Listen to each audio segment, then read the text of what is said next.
Hello students, welcome to our channel car classes for knowledge. Students, आज की जो video है वो है स्टैंडर्ड 10 के लिए। हिस्ट्री एंड सिविक्स का बुक मेरे सामने है और इसमें मैंने सिविक्स का फर्स्ट चैप्टर स्टार्ट करने वाली हूँ जिसका नाम है वर्किंग ऑफ द कॉन्स्टिट्यूशन। पहले तो टॉपिक का नाम क्या है, चैप्टर का नाम क्या है वो समझ लेते हैं।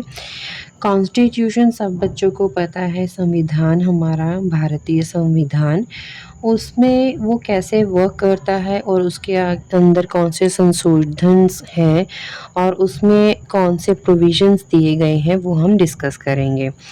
The text book of political science till now have helped us to take the overview of local government. जो आपने लोअर क्लासेस में पॉलिटिकल साइंस के टेक्स्ट बुक्स रीड किए हैं उनसे आपको ये समझ में आया है, उन्होंने आपकी बुक्स में आपको ये जानने को मिला है कि जो लोकल गवर्नमेंट है वो कैसे काम करती हैं, उनमें उनकी वैल्यूज़ क्या है, मतलब उनका सिग्निफिकेंस क्या है। And the philosophy of the Indian constitution, तो इंडियन कॉन्स्टिट्यूशन के क्या क्या ऑब्जेक्टिव्स है वो भी हमने सीखा। And also the governing structure created by the constitution, और कॉन्स्टिट्यूशन के अकॉर्डिंग गवर्नमेंट स्ट्रक्चर्स कैसे बनाए गए हैं, स्ट्रक्चर्स का मतलब रूल्स कैसे बनाए गए हैं, ऑब्जेक्टिव्स सिग्निफिकेंसेस क्या है, उनके वैल्यूज़ क्या है। And India placed in international relation, और इंडिया का क्या रुतबा है, क्या प्लेस है, क्या रैंक है इंटरनेशनल रिलेशंस में, मतलब दूसरे देशों के साथ जो रिलेशन है उसमें इंडिया क्या स्थान रखता है। The Indian constitution has declared it's objective, जो इंडियन कॉन्स्टिट्यूशन है उसका जो एग्जेक्टिव है वो क्या है, establish a sovereign and socialist secularity होनी चाहिए और डेमोक्रेटिक रिपब्लिक होनी चाहिए। मतलब कि हर एक इंसान को उस कंट्री के अंदर, हमारी कंट्री के अंदर कोई भी काम, कोई भी जायज़ मतलब वैल्यूएबल और लीगल काम करने की आज़ादी है। इसका मतलब है कि आपको क्या कोर्स करना है स्टडी में वो उसकी अपनी आज़ादी है, उसके आप अपने मन से कोई भी कोर्स अडॉप्ट कर सकते हो। आप कोई भी मीडियम के स्कूल में स्टडी कर सकते हो, मराठी मीडियम में करना है, आपको इंग्लिश मीडियम में स्टडी करना है, हिंदी मीडियम में स्टडी करना है, वो आपके ऊपर है। So you are because you are living in democratic country. Also, it has made extremely important provisions to ensure, तो उसके साथ साथ इस कॉन्स्टिट्यूशन के अंदर कुछ ऐसे इम्पॉर्टेंट प्रोविजंस हैं जिनको पढ़कर ये समझ में आता है कि they insures that citizen gets justice, कि जो सिटीज़न है उनको न्याय मिलता है, तो उनको न्याय मिलता है and their freedom is protected, तो उनकी फ्रीडम के साथ, उनकी आज़ादी के साथ कोई भी छेड़छाड़ नहीं करती है और उनकी आज़ादी रिस्ट्रिक्टेड नहीं है। The Indian Constitution is seen as the means through which a progressive developed society, तो कॉन्स्टिट्यूशन के अंदर जो भी लिखा है, जो भी प्रोविजंस लिखे हैं वो हमें क्या दर्शाते हैं कि जो सोसाइटी है उसका मेन मोटिव क्या है कि सोसाइटी विल बी प्रोग्रेसिव।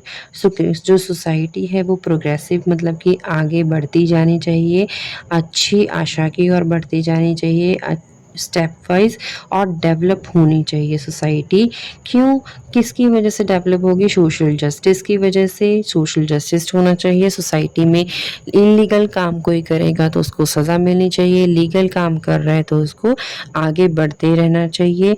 उसके लिए कुछ ऐसे प्रोविजंस कॉन्स्टिट्यूशन के अंदर बनाए गए।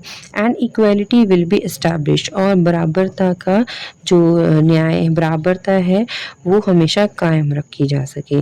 The constitution came into force, इसका मतलब है कॉन्स्टिट्यूशन जब कंप्लीट हुआ था और जो उसके बाद first time it will came into force on 26 जनवरी, जो हमारा 26 जनवरी को रिपब्लिक डे होता है उस दिन डिसाइड किया गया था। वैसे तो ये नवंबर में कंप्लीट हो गया था 1949 में, पर 26 जनवरी और 1950 को लॉन्च करने के लिए डिसाइड किया गया था।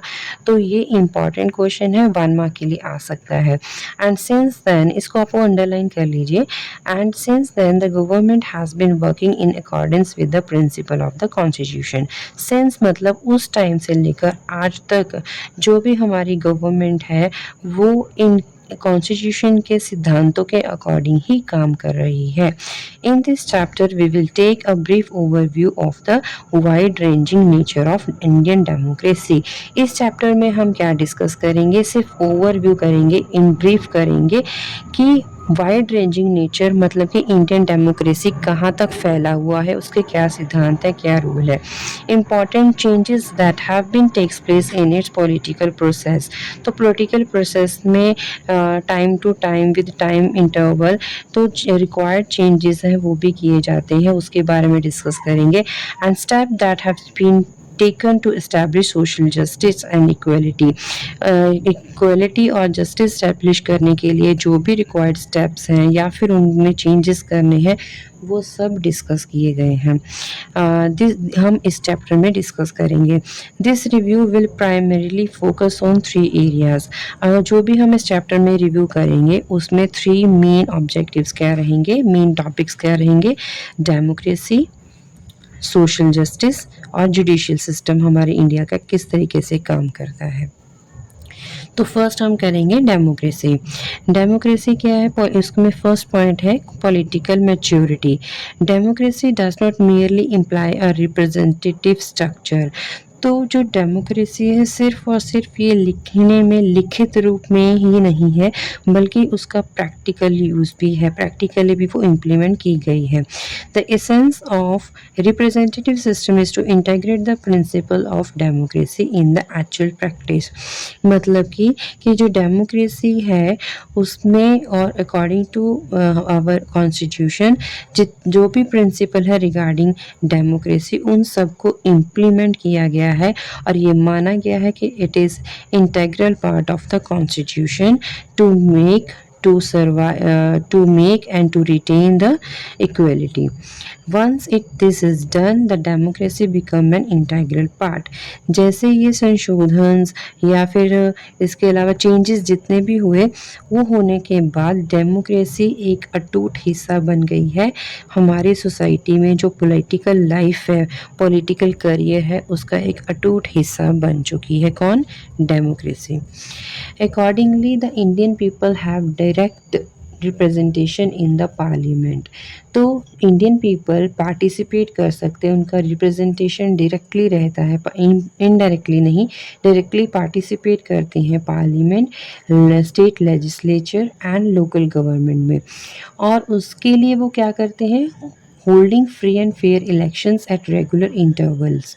मतलब वो पर्टिकुलर टाइम के बाद फ्री फेयर इलेक्शन करवाते हैं, which is important indicator of Indian successful democracy. India successful democracy का सबसे इम्पॉर्टेंट इंडिकेटर क्या है कि वहाँ पे इंडिया के अंदर फ्री फेयर इलेक्शन करवाए जाते हैं रेगुलर इंटरवल्स पे, time to time. The increasing participation, उसकी वजह से एक और चीज़ है कि पॉलिटिकल प्रोसेस में बहुत सारे इंडियन पीपल ने, सिटीज़न ने पार्टिसिपेट करना शुरू किया और अपना इंटरेस्ट दिखाया है। The increasing participation of people in the political process and political competition में, जो वो कंपटीशन है होता है, ऑब्वियसली बहुत सारी पार्टीज़ हैं जो compete करती हैं, उनमें से एक पार्टी रूल करती है, और जो कंपटीशन होता है और पॉलिटिकल प्रोसेस के अंदर जो भी पार्टिसिपेशन लोगों की बढ़ रही है उससे ये समझ में आता है, it shows that Indian democracy has become successful to a great extent. कि जो डेमोक्रेसी, इंडियन डेमोक्रेसी है वो काफ़ी हद तक ऊंचाई छू चुकी है, to a great extent. Second, right to vote, vote करने का हक। The Indian constitute had made provision, Indian constitute के अंदर ये प्रोविजन बनाया गया है कि जो एडल्ट्स हैं उनको वोट देने का हक है। In the pre independence period, आज़ाद होने से पहले का जो पीरियड है उस टाइम भी कुछ प्रोविजंस ऐसे थे, एग्जिस्ट करते थे, which restricted to the right to vote, लेकिन वो रिस्ट्रिक्ट थे to right to vote, right to vote के लिए बहुत सारे ऐसे रूल्स, ऐसे प्रोविजंस थे जो आज के टाइम के लिए, आज की जो सदी है उसके लिए मैच नहीं करते थे, जो ऑलरेडी एग्जिस्टेड थे प्री इंडिपेंडेंस पीरियड में। तो क्या किया गया कि उन प्रोविजंस को कैंसिल कर दिया गया। कब? After independence. और इंडियन कॉन्स्टिट्यूशन ने एडल्ट का पार्टिसिपेशन बढ़ाया कि उनको भी वोट करने का इक्वली हक है। किसको? मेन को भी एज वेल एज वुमेन को भी। उसका एज उस टाइम तय किया गया था 21 ईयर्स, लेकिन वो वोट एज जो है अभी चेंज कर दी गई और वो कम करके रिड्यूस कर दी गई from 21 to 18, which gave opportunity of political participation to the young generation in India. ये करने से क्या हुआ कि जो एडल्ट्स हैं, जो यंगस्टर्स हैं इंडिया के, वो यंग जनरेशन को पॉलिटिकल करियर में पार्टिसिपेट करने का मौका मिला है। तो उसके बाद such provisions have made India the largest democracy in the world. ये सब करने से, ये प्रोविजंस में चेंज करने की वजह से इंडिया लार्जेस्ट डेमोक्रेसी कंट्री बन गया है पूरे वर्ल्ड में। India has a large number of voters. बाकी सब कंट्री और डेमोक्रेटिक नेशंस को अगर कंपेयर करें तो इंडिया में जो यंगस्टर्स हैं पार्टिसिपेट करते हैं उनका सबसे ज़्यादा नंबर है। पॉलिटिकल पार्टीज़ में, पॉलिटिकल करियर में पार्टिसिपेट करने का नंबर इंडिया में सबसे ज़्यादा है और नंबर ऑफ वोटर भी सबसे ज़्यादा है as compare to other democratic nations. This change is not only quantitative, ये सिर्फ चेंज नंबर में नहीं आया है बट एक्चुअली फीचर्स में भी चेंज आया है, बट ऑल्सो क्वालिटेटिव चेंज आया। क्यों आया? As new political parties are emerging with the active support of young voters. Young voters ने क्या किया? न्यू और अपनी सेपरेट पॉलिटिकल पार्टीज इमर्ज की। These parties represent various expectation of people. ये पार्टीज बनने के बाद लोगों की एक्सपेक्टेशन बढ़ गई और पूरे पॉलिटिकल फैमिली में, पॉलिटिकल स्फीयर में कंपटीशन है वो और भी ज़्यादा बढ़ गया। जितना ज़्यादा कंपटीशन होगा उतना ज़्यादा पॉलिटिकल जो करियर है, पॉलिटिकल स्फीयर है, पॉलिटिकल गोल है, वो पूरा और ज़्यादा निखर के आएगा और उसमें ट्रांसपेरेंसी ज़्यादा होगी। तो यहाँ तक जो हमने डिस्कस किया है डेमोक्रेसी, इसके बाद इम्पॉर्टेंट टॉपिक डिसेंट्रलाइजेशन शुरू हो जाता है जिसमें आपका 3 मार्क्स का क्वेश्चन आता है एग्ज़ाम में। तो वो करने के लिए हम आपको नेक्स्ट वीडियो देखनी पड़ेगी। तब तक आप इस वीडियो को लाइक कर दीजिए, चैनल को सब्सक्राइब करना मत भूलिए और प्रेस करिए बेल आइकन ताकि आपको नेक्स्ट वीडियो अपलोड होते ही, आपको पब्लिश होते ही आपको वो वीडियो मिल जाए और उस नोटिफिकेशन के थ्रू आप वीडियो देख पाओगे और अपनी स्टडी को कैरी आउट कर पाओगे।